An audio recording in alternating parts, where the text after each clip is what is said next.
Good afternoon, everyone, and welcome to another edition of Gender Bass.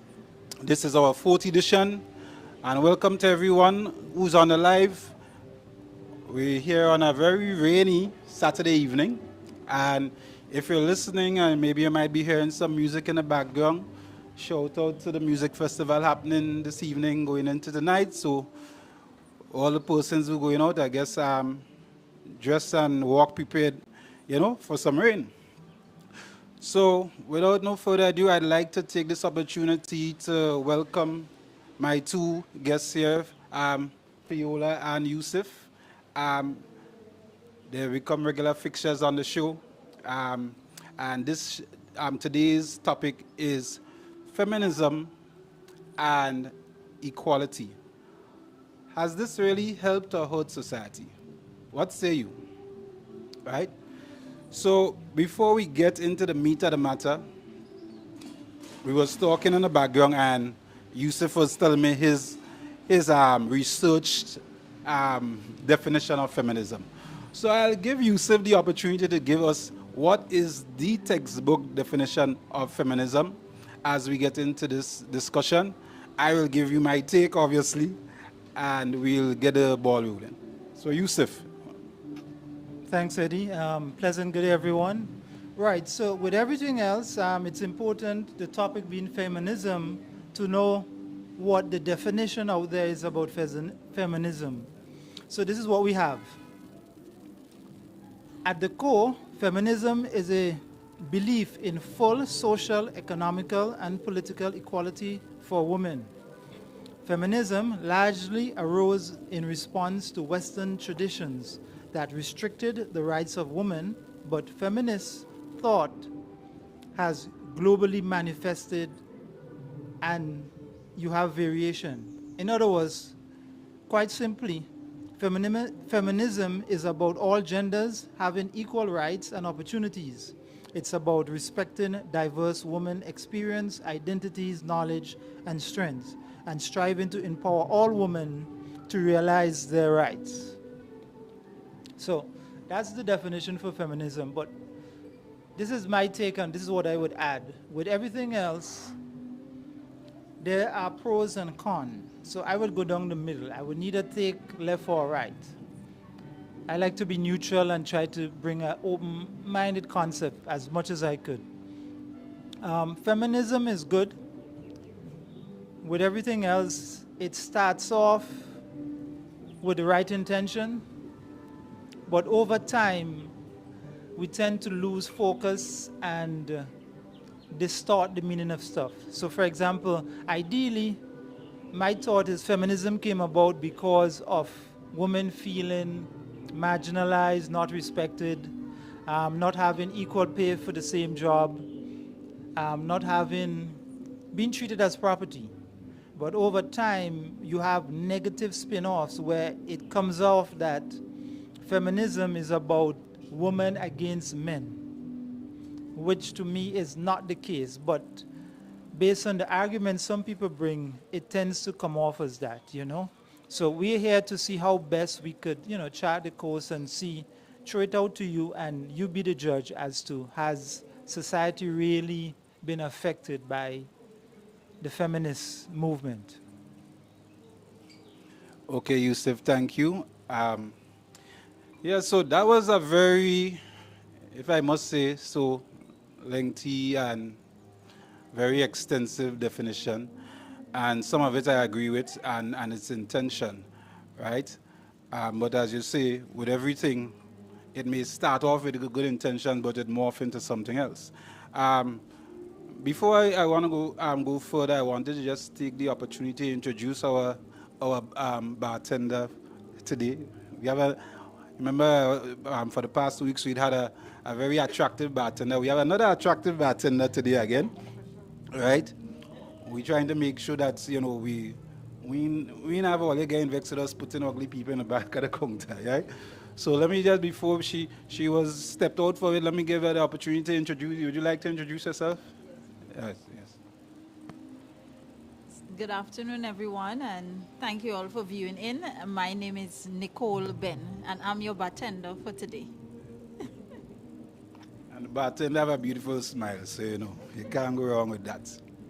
Yes, so so let me continue, and I want to pass it over to Fiola before I give my, I start chewing some meat off of the bone. You understand? I try, I try not to get people vexed too early.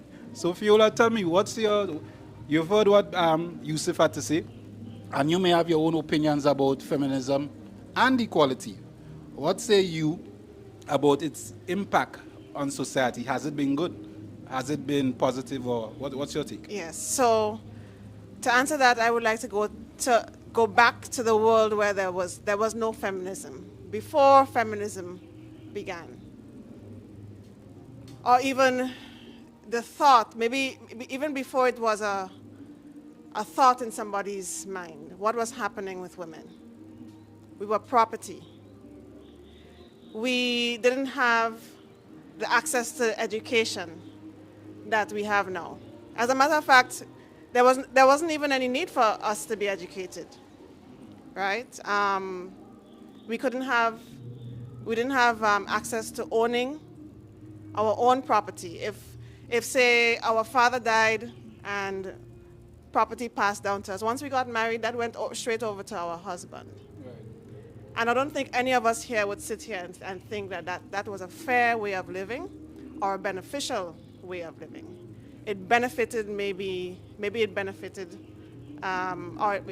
maybe it benefited men in some way, but I think how we live today, I think you'll find that more people are benefited, and that we're, for example, if any country, the more people work or have the opportunity to work, the better for the country.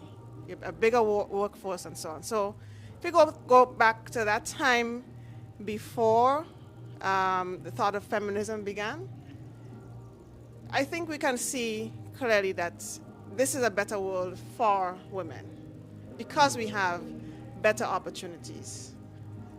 Feminism asks for equal opportunity. Sometimes people, and I must say, I hear more men conflating equal opportunities with equality between men and women.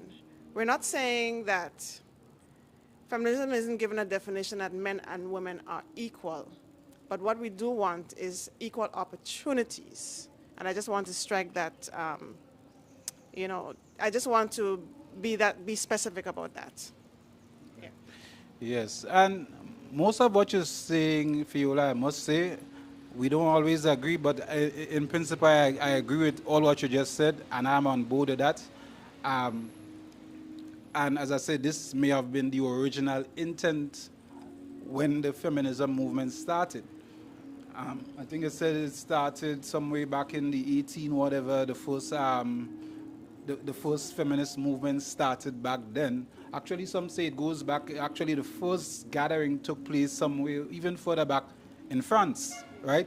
But it became popular by the in the U.S. in the 1860s thereabouts, or I might be wrong on the dates, but somewhere way back then. And I am on board with the fact that, and I think as men we have to be able to accept that they were in inequities back then, and even to go even a step further as black people, we could appreciate it more because even as black people, we were in that same boat, right? And with the fight for even getting for us to recognize black people just as normal human beings, I think to a large extent, women had a similar fight, right? But it would be remiss if I don't point out the fact that in an effort, right, to equate things and to bring women up to speed, I think what has happened over a period of time is that we have gone very excessive. And I say excessive in that we have now, I put it like that. Picture a train, right? You decide here is that we need to get to a place and we have a train with 10 cars. And in order to get women to where we want them to be, we put women in the front car and we put men in the rear car, right? The train is moving. No matter how the train moves, men just keep staying in that rear car because there's no way that, there's no separate vehicle, it's one vehicle. So I think what I'm trying to say in essence, I think in an effort to bring women up to speed, right? I think what has happened is that they have disenfranchised men in the process. And I think that is one of the things, in my opinion, that has not been good for society, right? I could go into deeper as to why I think that is the case. You made mention of equal work for equal pay, and I would say in this day and age, I think that is more of a myth. It's no longer really relevant, If anybody could point out, any working data whereby you have women doing the same job as a man, same tenure and everything, that is being paid less, I would like somebody to bring that to my attention, right? But as I said, I just wanted to just give my little take on it as we move along the conversation. So you've heard Fiola's take on it. What's your opinion on what she just said? Well, with everything else, as you said, I agree on most of it, but with everything else, we need to stop and realize that there always seems to be a divide, and we need to stop the divide because it does more harm than good. As you mentioned, because of the feminist movement, and you showed the analogy with the train, which to me is a great analogy, that men find themselves disenfranchised simply because now, because of how society have taught men that they're the breadwinner, they're the one in charge, and they keep pushing and programming you that way, you find yourself in a position now, what do you do? As man, you are told this is your role. You go out, you work, you come back, you put the monies, you provide the house. And so now that you have some women, not all, already had certain, how should I say, frame of mind, strong frame of mind that woman has always been behind, so this is my chance. So some of them, now that they're empowered, they're on the equal plane, they're earning as much money and even more. They could afford to buy their own house, so they question themselves as to, why do I need a man to do what? If I want, I could just go have a time. If I want a child, I could talk to somebody. So in that aspect of the feminist movement, I think even some of the ladies who the feminist movement came about to help has misunderstood that help. And as such, I would say, could be some take on the role of man now, so they switch role.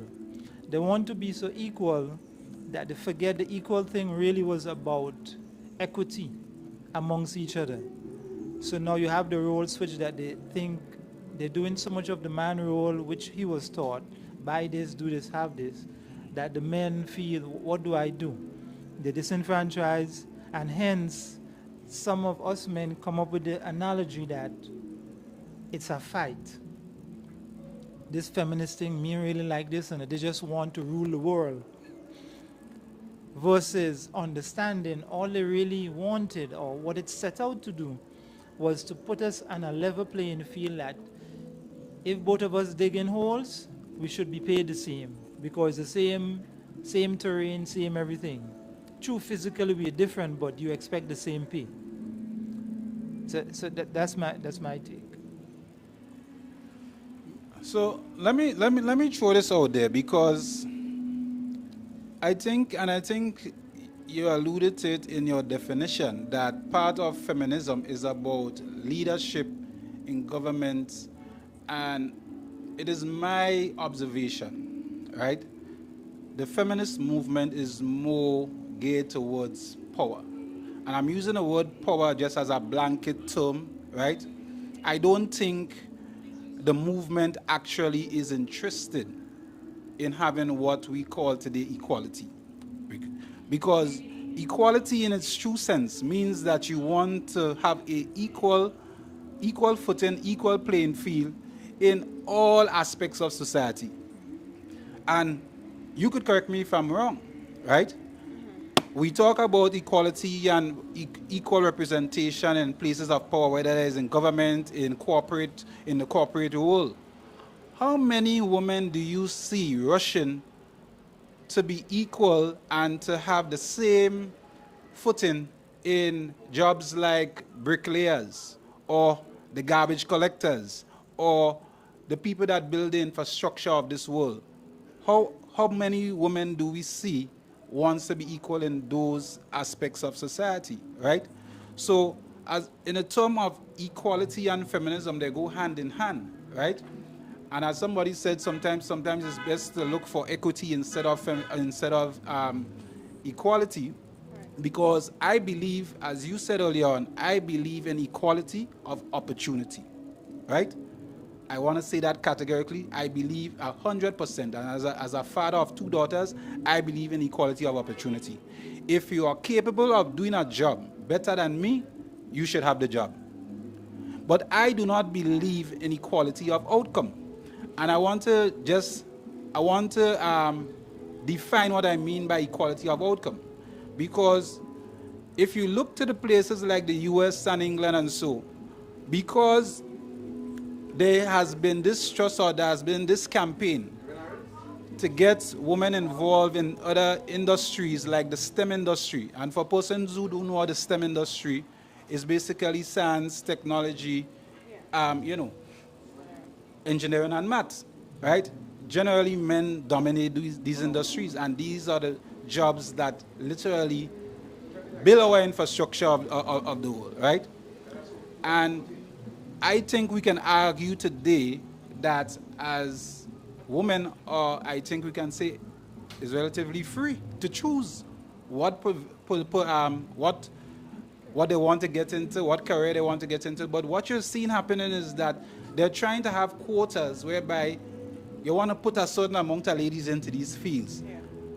And this does not work, because if they're not passionate about it, they're not going to be good at it, And by and large, you want to be able to have persons in the jobs doing the best that they can. So if you look at the numbers, women still gravitate to what you call the humanities, things that impact people's life, whether it's nursing, doctors, lawyers. They still don't gravitate to the laborious work then, right? So I wanted to just make that point, because when we're talking about equality and this push that feminism is about equality, I don't think it's about equality. It's about power, and it's about they having and holding certain positions of power because they want to be able to make decisions, right? So, having said that, Fiola, you could give me a take on that. Yes. And let me just give you a heads up. I think I would bring you in after Fiola. Maybe you could give me a 2 cents on this. All right. I made a couple notes as you, because some of there's so much, y'all are coming with so many ideas, and I want to, some of these things they're all very important, right? But let me start with power. I wonder why.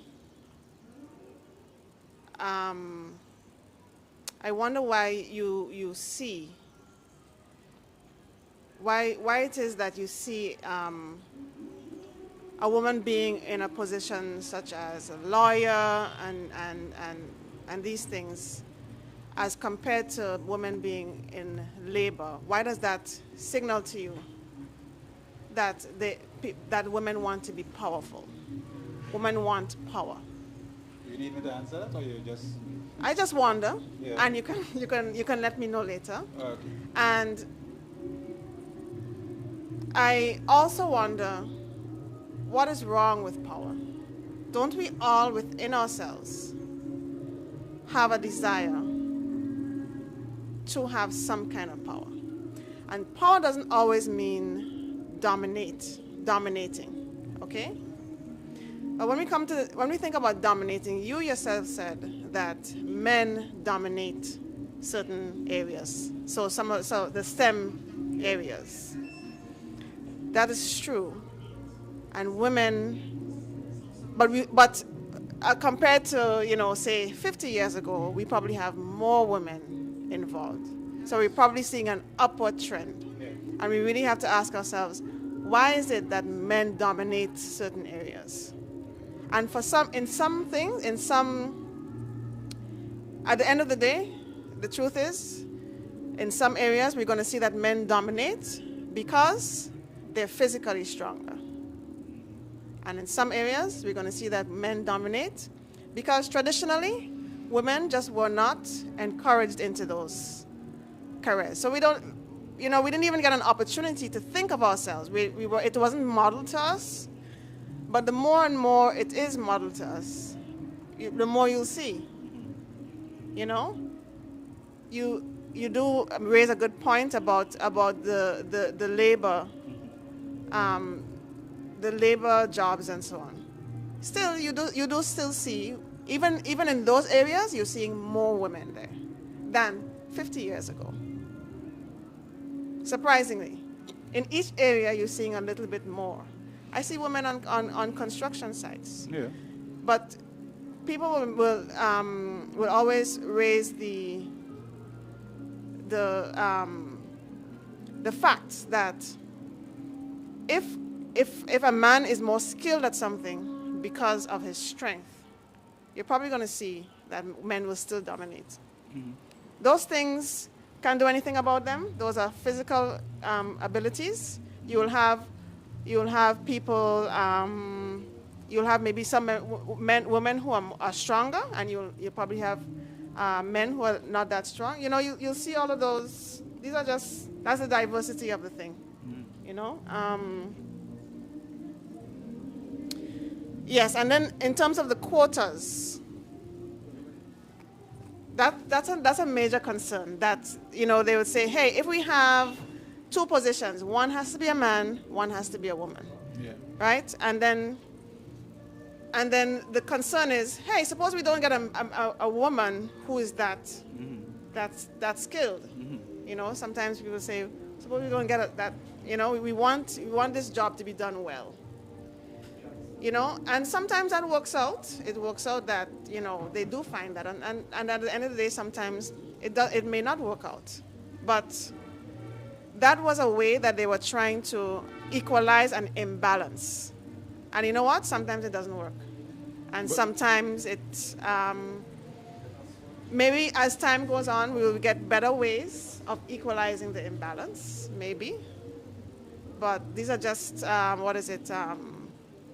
casualties of change, We're still at a point where we're transitioning, and these are the teething issues that we need to recognize and learn from. But would you agree, though, that in trying to equalize the imbalance, right, and getting more women into STEM or any of the fields that are traditionally male, there isn't the same fervor or even energy to get men into the fields that are traditionally female? So, for instance, let me just use an example like nursing. How many male nurses you can count on your hand? How many male nurses you see, right? So there's no campaign to get men into these fields, but there's a campaign to get women into male fields. So you're saying that you want equality, but what in essence is happening is not equality. It's like you actually crippling men at the expense of women, right? And as a parent who has two girls and have a boy, I don't want my son to be disenfranchised at the expense of my daughters, or vice versa, okay. Right? Are you okay with your son becoming a nurse? If that is where his passion lies, I have no problem with that. Okay. Right? Okay. But we also have to take into account that genetics play a serious role in what people gravitate towards, right?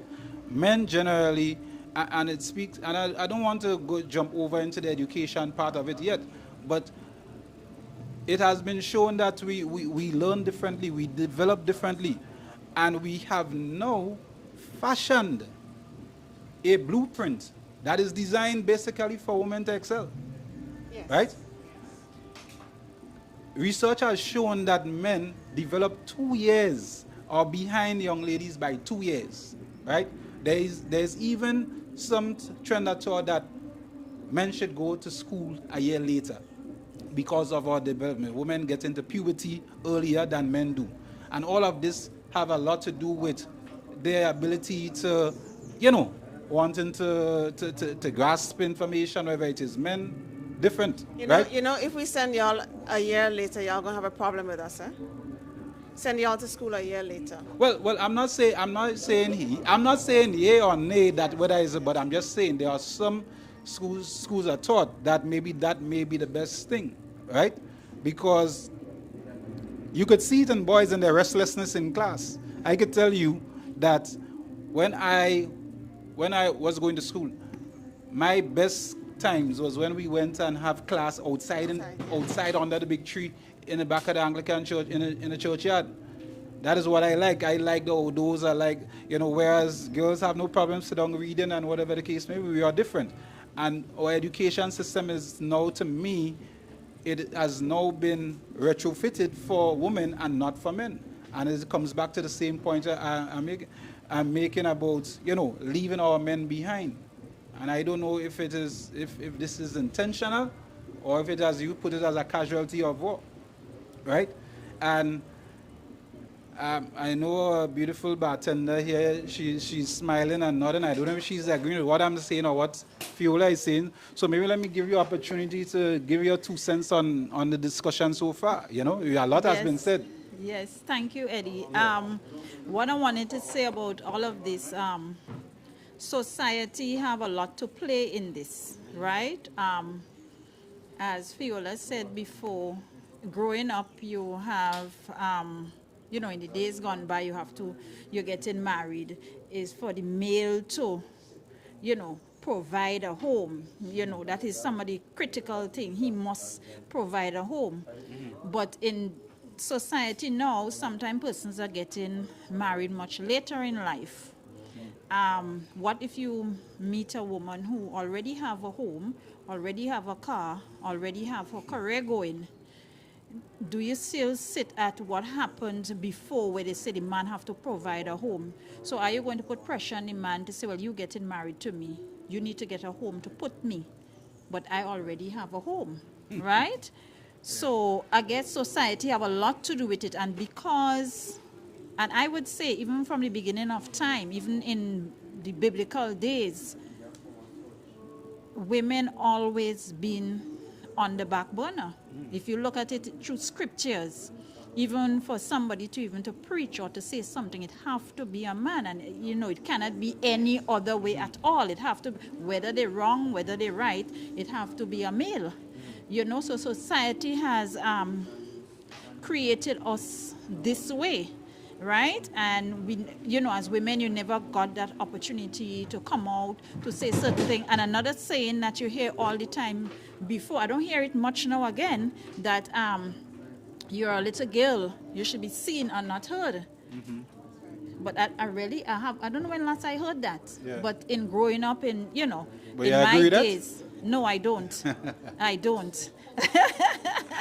I don't. And it's when you say to be seen and not heard, is in what, right? Because a lot of times things happen to, women before, and you just don't say anything because women should be seen and not heard. And sometimes we at the point, be sometimes, lost in a lot of things that are happening, because things are happening that we know that is wrong. Sometimes things are happening to us personally, but because we should not be hurt, you just don't say anything, and you leave it like that, and then you just continue with the family, and then you start a family, and it's the same thing you're telling the children, you're a little girl, you need to stay inside, you need to cook, clean, and wash, and children is your position. But I think now that a lot of that has changed, And I also think because probably men always been on the forefront, now that you have in that, I don't know if you want to call it that uprise or that, awareness, I think it's affecting instead of helping. Men feel, okay, if a woman comes out and she's making more money than the male, it is a problem. And I guess because sometimes women, again, want to be heard now. We act out in this way. Well, I am the one making the more money, so you can't tell me this or you can't do that. So, you get a form of disrespect there, as, Eddie was saying earlier on.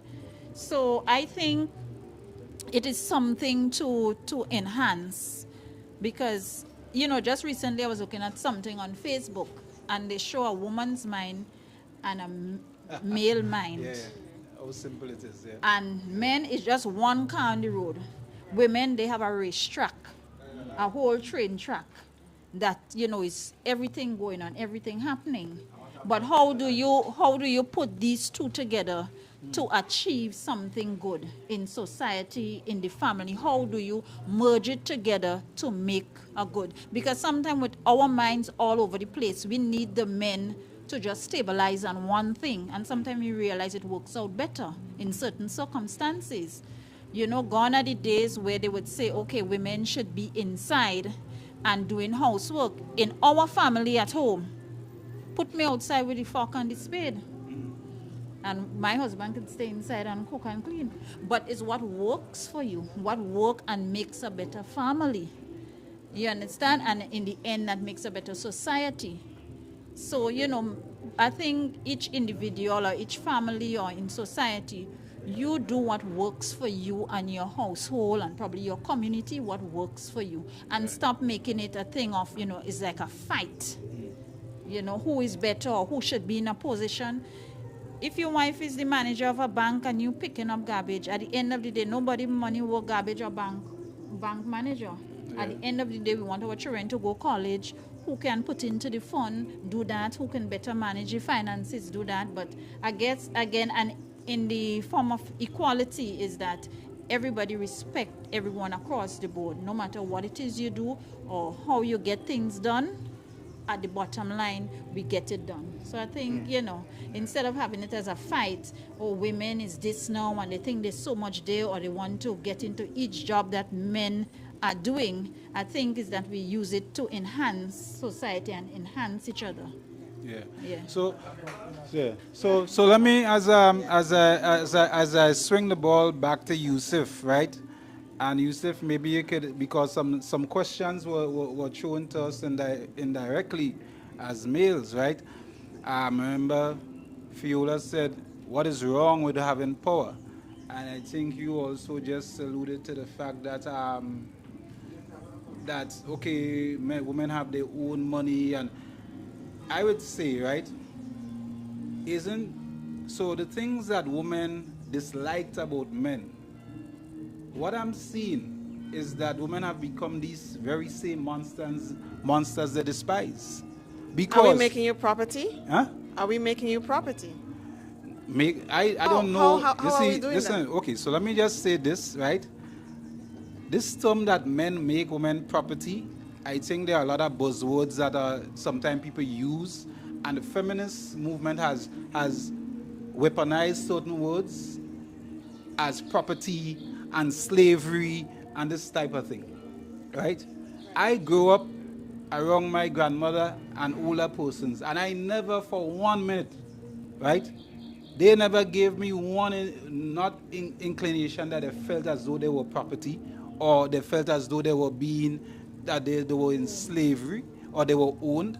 Now, I may come from a generation, there's generation, much further generations that things may have been different. But I've seen women make comments about, I wouldn't be like my grandmother, or whatever it is. And it is said in a derogatory way, right? And I think it's somewhat very disrespectful, because the same grandmother that you're talking about makes sacrifices for you to be who you are today, right? And I find it rather sometimes unconscionable for a woman to sometimes, because the feminist movement have empowered women so much so that they don't only speak down to men. They speak down to their fellow grandparents and their mothers and so. It's like you feel, I wouldn't be like you. I've heard this. I wouldn't be like you. You know, they want to pass judgment, right? There's somebody that I listened to a long time, and I always make reference that he has passed on now, right? And I always listen to his content, and he said it best. Children have no right, right? Even trying to have an opinion on adult issues. As a child, looking at things through a child's eyes, you looking at, for instance, as your father and your mother, having an interaction, whether it's contentious or you know, you trying to evaluate that, you're out of place. You understand? And no parent should even put their children in such a position. But it have people now, and a lot of women now, use that and weaponize it to say, okay, that, yeah, you've weaponized it to say, okay, that we would never be like our parents, you know? But they have made sacrifices for you, right? And now I want to pass this on to Yusuf because as I said, a lot has been said. And I just want to end by saying that even with the power, right? If what you truly want is equality, the trajectory just wouldn't be towards power, to be leaders in government or to leaders in companies, right? If it is about true equality, that is not where your emphasis would be. Because at the end of the day, you have to understand that every solid foundation is built from the ground up. And if you want to just stand at the pinnacle, it means that it is a flawed system. And if you do your surveys, they will show you that even as being as a leader, as a woman, men do not like, I don't think, actually, it's shown that women do not want to be managed by women. Right? As much as women prefer to have male bosses. Right? So, let me end with this, and I'm going to pass on to Yusuf because a lot has been said. Yusuf, yeah. A lot has been said. Yusuf. Okay, how do I put it? That was a lot to take in, man. How do I, I'll try to summarize a tidbit of everybody. So this is what I would say. I'm gonna take it from any which way. But let me just throw out. I think just as how we have evaluation on a job, where you have, what you call it? When you review an employee. Oh, you're talking about, what do you call it again? When you do your... Appraiser. Appraisal. There we are, appraisal. That's the word, appraisal. With everything else, I think we need to have appraisals, whether that is the correct term or not, appraisals of life. Appraisal, no, when we speak here, sometimes we bring baggage. Now, when we say baggage, it tends to be negative, but baggage could be positive. So we all have a level of baggage. Now, in that baggage, you could have good and bad content.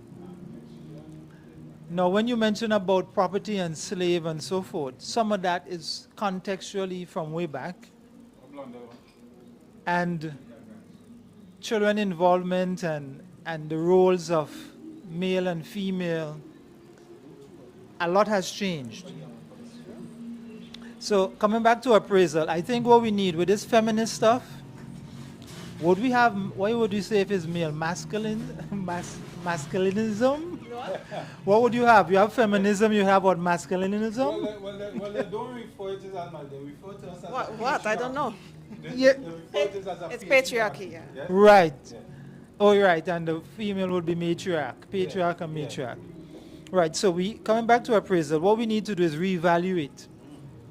So we at a junction, crossroad, where now we have to say, this feminist stuff, where we are, has it achieved its objective? Are we where we should be? Has it lose its meaning? So now we have to go back to the drawing board. The same feminists, ask them, what is feminism and what are you fighting for? What do you want just so that they could check themselves and see if what they're setting out and preaching is what the true initiative was. Yes. So we all now need to come on board, male and female, and reevaluate feminism. Did it achieve its equality and equity? And if not, where we went wrong and how do we fix that? Right. Right. And as men, we need to also take stock of ourselves and realize that are we just fighting or being objective for being objective sake because we think we're losing, for want of a better word, our stronghold as the man? And what I say go. I joke with my wife, she'll tell you. It's just a joke. Certain things we have in a discussion, I'll say, I've spoken. And, so we have that little banter. Sometimes just to diffuse stuff because it gets so heated and you just want to realize, you know what, the road you're going down, it don't make sense because you're going to reach in a certain entanglement that things get blown out of proportion. So again, we need to reevaluate and say, all right, feminists, come on, we all on the same board. I want to ask you a question before you wrap, because I realize you're going to wrap up. So what happens, right, when you have a banter whereby, because the family and marriage is just like how you have any other group, right? It's an institution just the same. What happens when a decision has to be made? And in your household, I don't want you to personalize it, right? But what happens? Let's just speak arbitrarily, right? When a decision has to be made, and that decision lies with somebody, right? And you all are at Loggerheads? we are at loggerheads. We had our opposing views. The decision still has to be made. So, and that is why, as much as I am an advocate for equality, I think it's important to understand there has to be a hierarchy and there has to be leadership. The buck stops with somebody. Now you're looking for confusion, all right, hierarchy. Yeah, you're starting the confusion now. All right, so this is how I'd put it. From experience, I would say we both understand, we both understand one another enough to know based on certain decision, we look at the greater good. And there are times when I would yield or she would yield. But overarchingly, at the end of the day, despite all the banter we may have, deep down we know, even if we're trying to play hardball with one another, deep down we know the overarching objective is such, and as such, we would yield. Because we both have strong personalities. So we have to know when, despite that. So in that essence, now, of course, it depends on the situation. You both walk away, hands up in the air.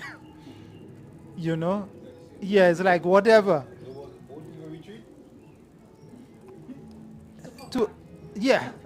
What I said to the war to be continued. So you might lose this battle, but the war continues.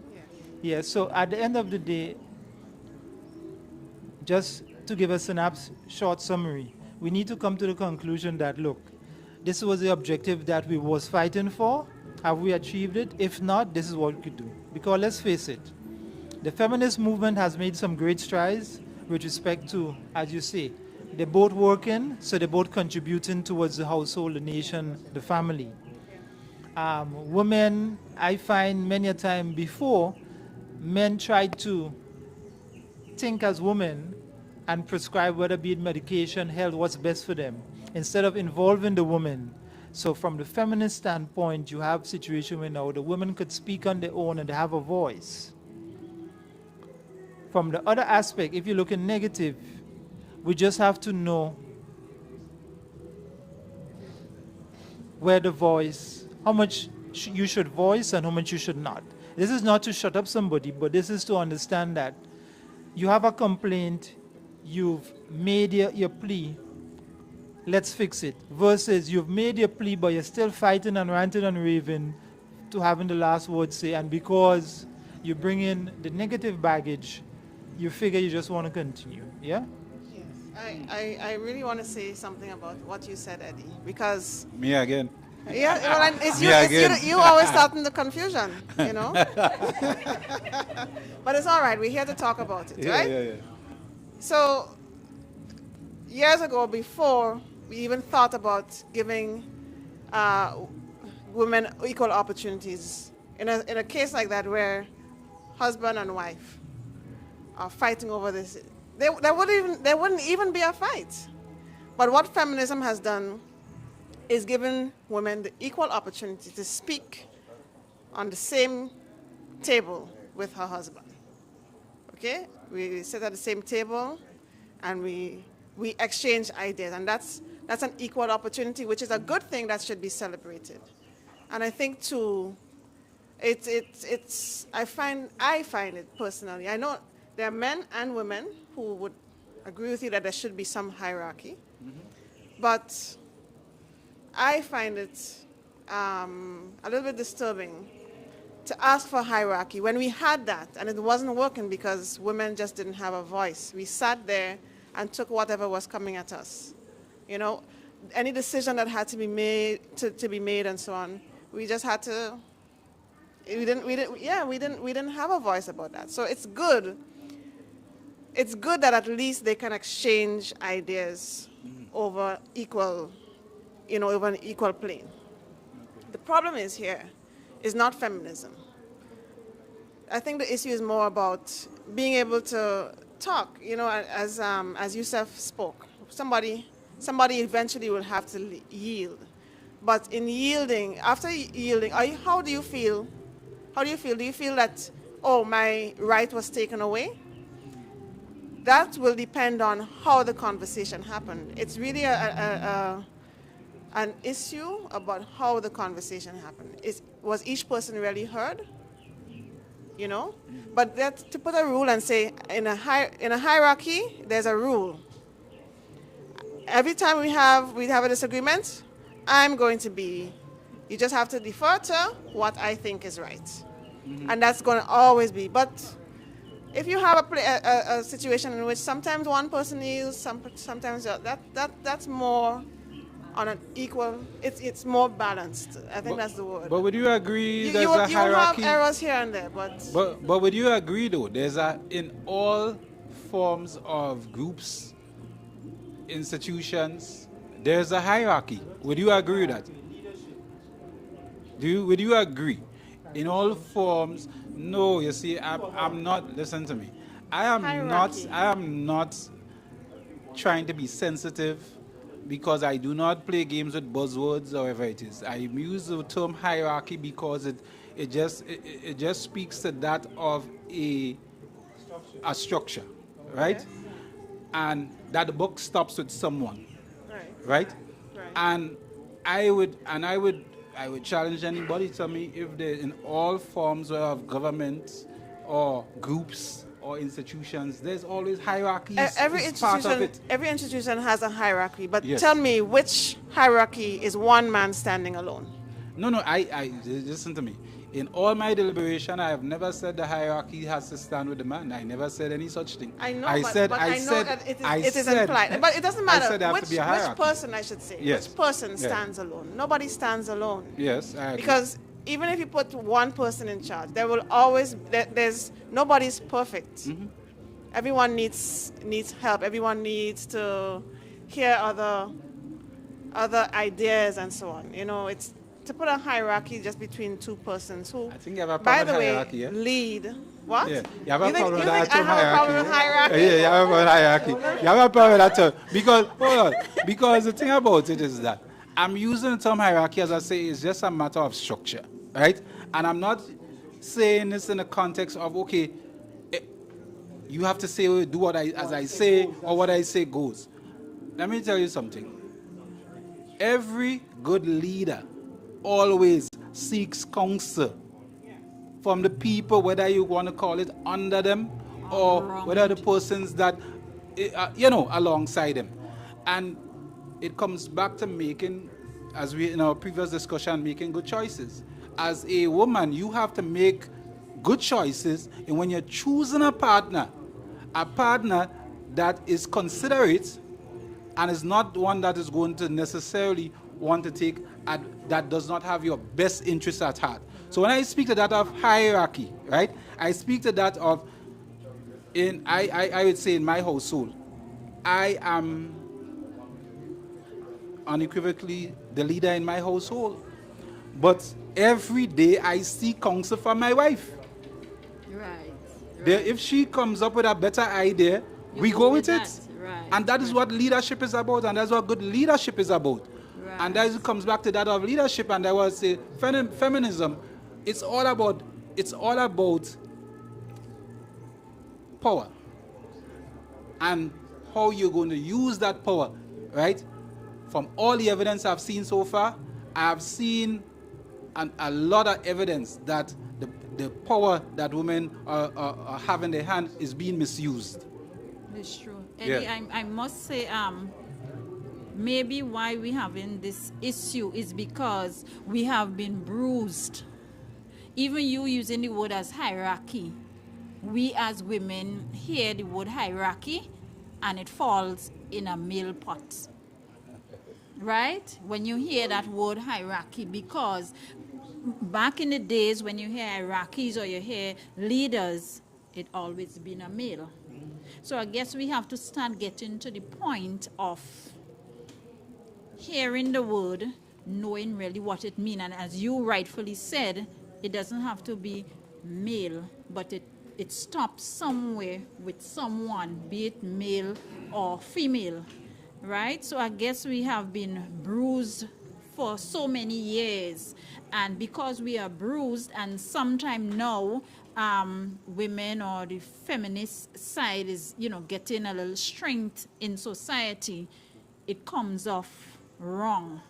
And then it causes a fight because the male partner now or persons think, okay, I never see my mother talking back or having this conversation with daddy.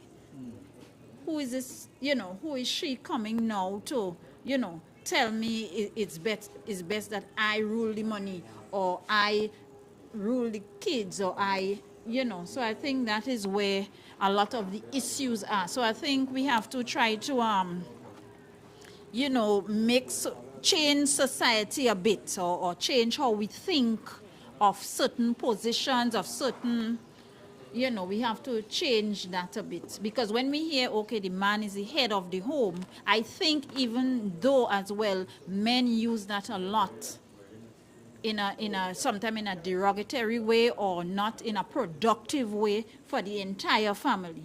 I'm the man and I come home and you have to do this, it's a downward approach to the female in the household. That's why I had to choose wisely, right? Right. So I think that is what, society kind of shaped us badly, I would say. So now that, you're having a next person in the room having a say or having an idea or standing up just as firm to make their point, it becomes a problem. Yeah? Okay. And the male ego tend to be, probably threatened, if that is the right word. They might feel a bit threatened because now women have a bit of a say. And it's not being listen out and see how best we can merge the two to get a better outcome.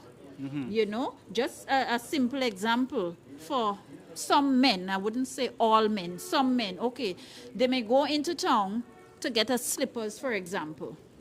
They gone in, they see the slippers, it fit is $50, right? For the woman now, she might just walk next door and it's $30. That next $20 could go towards something else for tomorrow or for the bus fee or for food or something like that, right? Yeah.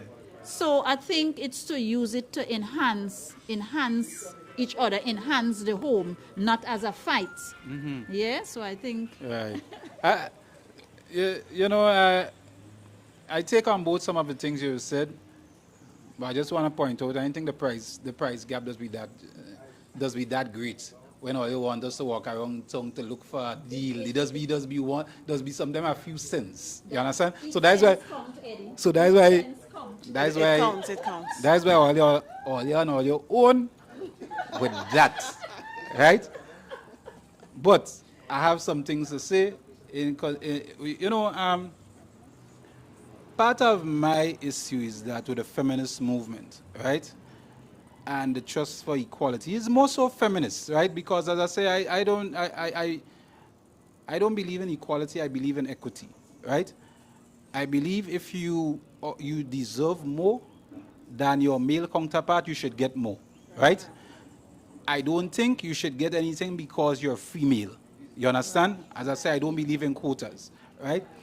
But having said that, right, my problem with the feminist movement is that in this moment in time, feminists behave as though, okay, with the trust for power and the trust for so-called equality, equal work for equal pay, and all these different things, which some of them I think are myths, because as I said, I am yet to hear somebody in this dispensation, right, whereby you working in the same arena with your male counterpart, same tenure, whatever it is, and you're getting paid less. I don't see that happening. I've never seen it happen, right?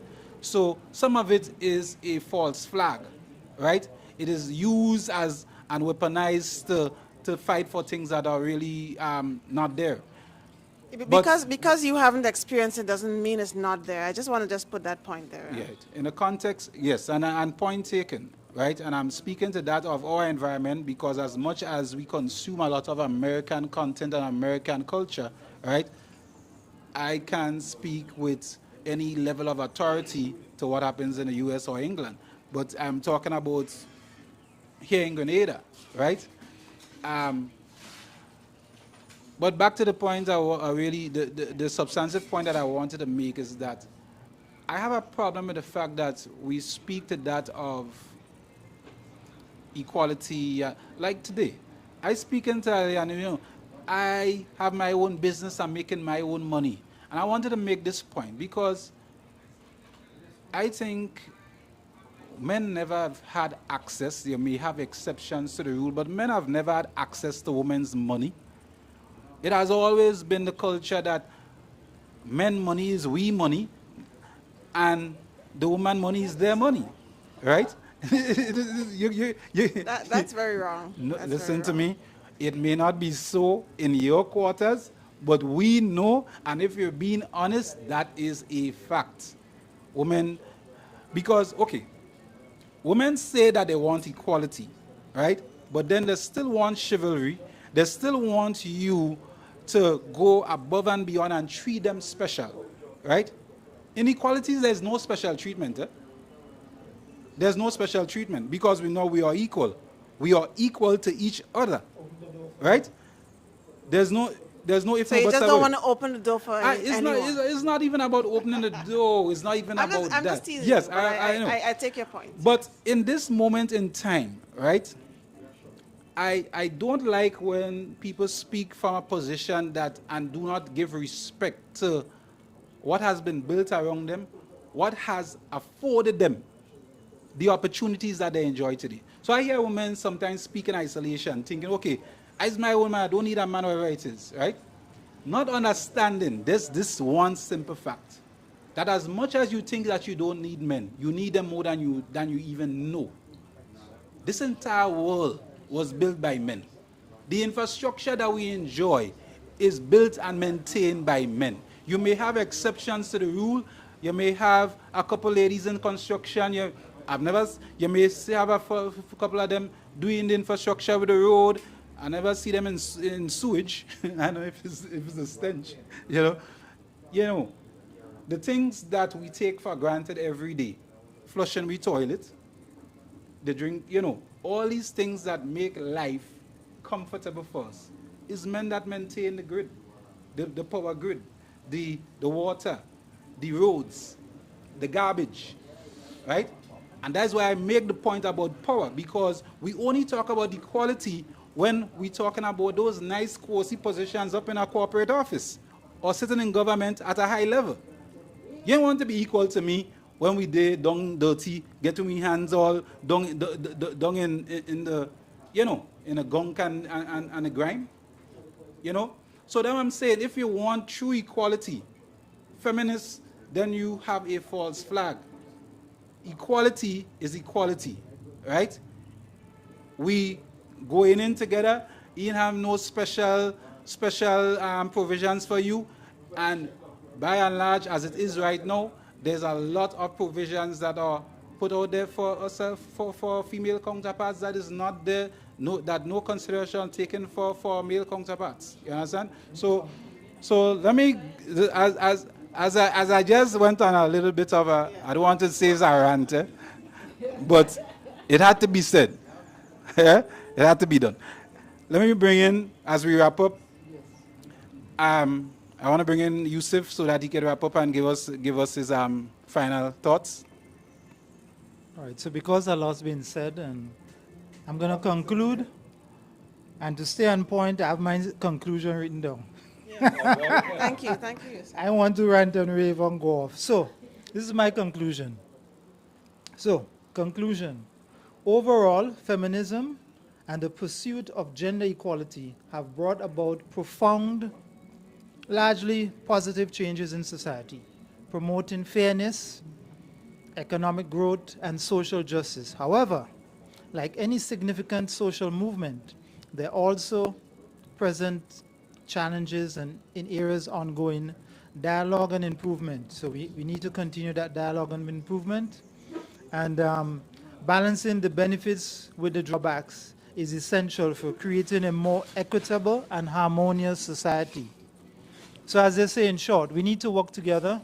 We need to understand why feminism started, or what is equality, what is equity. So in short, we just need to bridge that gap and be sensible about it, yeah?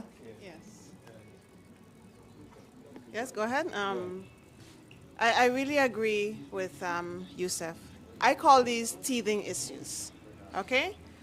We do need to reevaluate and see where things are working and where they're not, you know? But there's still work to be done. Actually, as a woman, I sit here and I'm grateful that I have the opportunities that I have because of what feminism brought about. So I would say that it has been a force for good. But I also recognize that there are things coming off of the back of feminism that is negative. And that's where the reevaluation is. The best thing for us is that we now have a voice. Sometimes we're using our voice for evil, and sometimes it's for good. But just to speak about something that Eddie said, when a woman says we don't need a man, I think it is as a result of their experience with men. But I do not think that the majority of women in this world have the feeling that that women don't need men. I think women need men and men need women, you know, and we do have to work together. Don't worry, we're not trying to replace you yet. And I don't think we ever want to replace you, and we appreciate the contribution that you have made and that you are making. But let's try and work together as we try to improve our society. It's just a final word. I think the discussion this afternoon was really good, and men is, you know, a vital part in society to keep society going. I mean, men always been there, women has always been there, and it's just for us to be able to work together for the better of self, of home, of society, of, you know, of country. And it's really nice, you know, living in, I would say, in this era comparing to before, some of the things that you would have probably seen, that you have a feeling, you can say something, you can be a part of something, and, you know, something that is good, you know, in the end result. So I think it's each person respecting each other and first and foremost, not just looking at it as male and female, but looking at each other as human beings. If you respect someone as a human being, be it male or female, I think, the world will be a better place. Just acknowledging a human being that is there, and then you acknowledge their voice, listen to what they have to say, and it goes on both sides. And then for us to come up with, listen, what is going to be best in this situation that we are dealing with now? As Eddie was saying, who should be the hierarchy in this game that we are playing right now? What is happening now? Who should, come up with a final decision, or who should go to the table to say what is needed? So I think it's just understanding each other, understanding your partner, your peers, to know, what it is they think and how they think and what is best overall for all of us. Thank you. So, as I wrap up, I'd like to point out, and I don't know if persons, as we had this discussion, have seen the connection with the three topics we've had for the past weeks, right? Because as we speak of that of hierarchy, and it comes back to choice. Choices we make, right? And as women, I always advocate that you make better choices in choosing partners that are not for, the wrong reasons. I don't want to go into that right now, the reasons why people make the choices that they make. Because then you have to look for the leadership qualities in the people that you decide to spend the rest of your life with, right? And having said that, as I said, everybody by now, because I've said it quite a few times, I'm a father of 3. 2 girls and 1 boy. And for persons who may think I am biased towards women or whatever it is, I can't be. I grew up in a very female-dominated household, right? Some of the feelings that I have, was nurtured to be by a woman. I grew up with a grandmother, aunts, uncles, whatever it, right? So it is no bias towards women. I just think that, and to coin a phrase that Yusuf normally use, we have to understand our purpose, right? We all have our purposes, we all have our strengths. And I think it's always best for humanity and best for society if we all work towards those strengths, right? I would never want to disenfranchise any of my daughters. I want them to be the best versions of themselves and reach to the whatever that mountaintop is, right?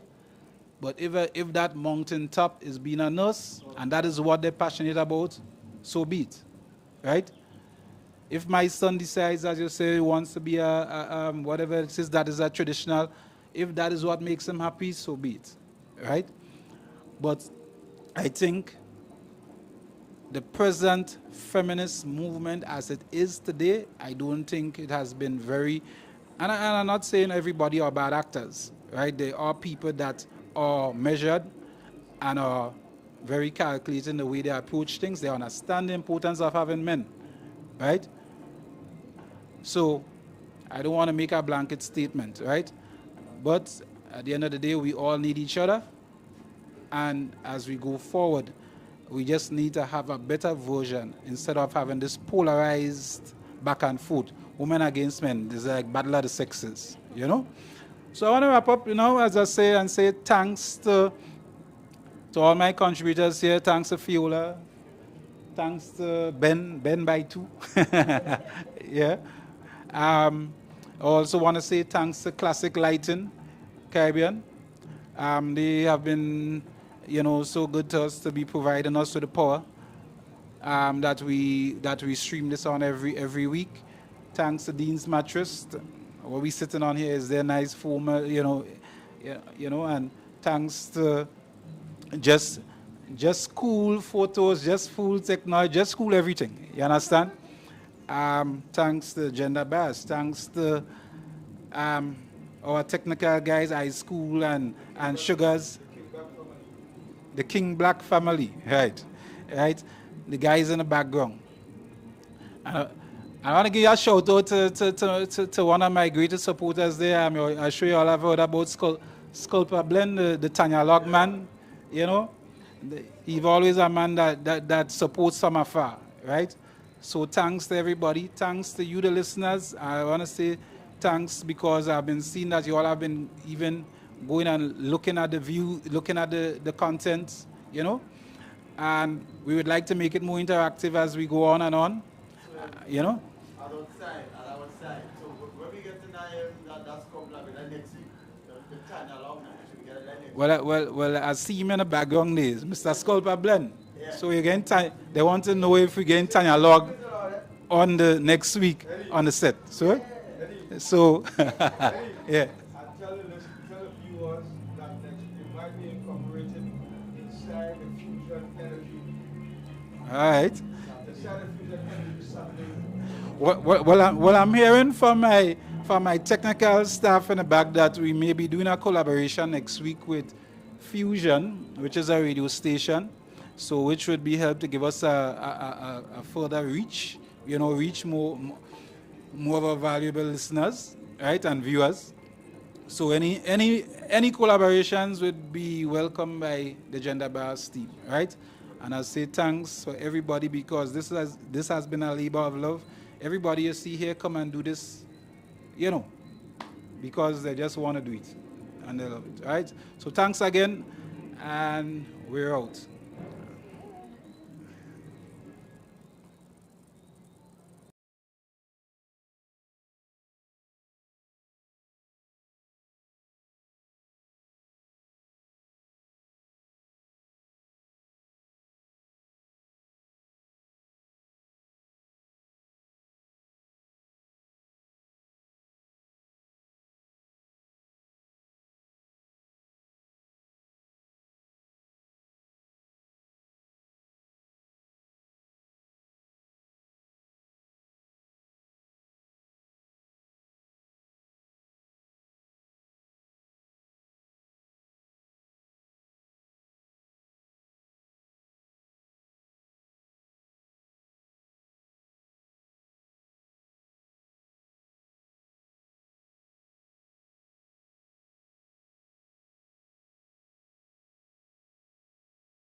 Celebrate the life of your loved ones, Just Cool Photos offers live streaming, virtual interactions, and video recording packages for all funeral services.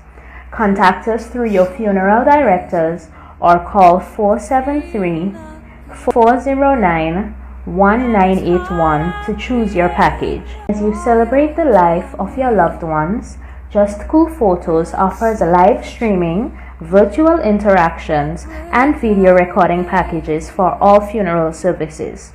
Contact us through your funeral directors or call 473-409-1981 to choose your package. As you celebrate the life of your loved ones, Just Cool Photos offers live streaming, virtual interactions, and video recording packages for all funeral services. Contact us through your funeral directors or call 473-409-1981 to choose your package. As you celebrate the life of your loved ones, Just Cool Photos offers live streaming, virtual interactions, and video recording packages for all funeral services. Contact us through your funeral directors or call 473-409-1981 1981 to choose your package. As you celebrate the life of your loved ones, Just Cool Photos offers live streaming, virtual interactions, and video recording packages for all funeral services. Contact us through your funeral directors or call 473-409-1981 to choose your package. As you celebrate the life of your loved ones, Just Cool Photos offers live streaming, virtual interactions, and video recording packages for all funeral services. Contact us through your funeral directors or call 473-409-1981 to choose your package. As you celebrate the life of your loved ones, Just Cool Photos offers live streaming, virtual interactions, and video recording packages for all funeral services. Contact us through your funeral directors or call 473-409-1981 to choose your package. As you celebrate the life of your loved ones, Just Cool Photos offers live streaming, virtual interactions, and video recording packages for all funeral services. Contact us through your funeral directors or call 473-409-1981 to choose your package.